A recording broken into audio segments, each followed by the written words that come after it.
Në mbledhjen e radhës të Senatit Akademik, rektori i Universitetit Luigi Gurakuqi ka bërë me dije se ka kërkuar nga qeveria shqiptare që në buxhetin e vitit të ardhshëm të akordohen në Universitetin e Shkodrës 700 milion lek nga 629 që ishin vitin e shkuar. Në fokus mbetet negocimi që godina ish senatoriumit i kaloi Universitetit Luigi Gurakuqi.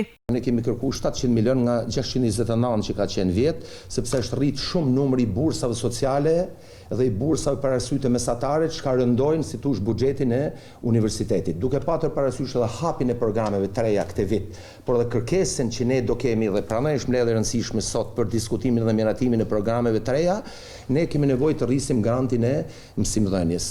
Së dyti, kemi ridërguar, kam përforcuar kërkesën që Ministria e Arsimit të negociojë me Ministrinë e Financave, me qeverinë shqiptare që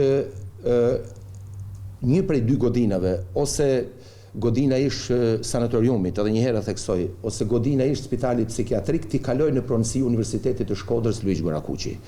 Ne kemi nevoja të dukshme, kemi diskutuar këtu disa herë, madje mediat kanë qenë alat me ne, po kërkoj që të insistojnë. Stafi akademik ka aplikuar për akreditim të plotë të 39 programeve të studimit, si dhe në mbledhjen e Senatit pritet të miratohen programet e reja dhe disa që do t'i nënshtrohen reformimit. Ne tashmë kemi nisë procesin e akreditimit të programeve.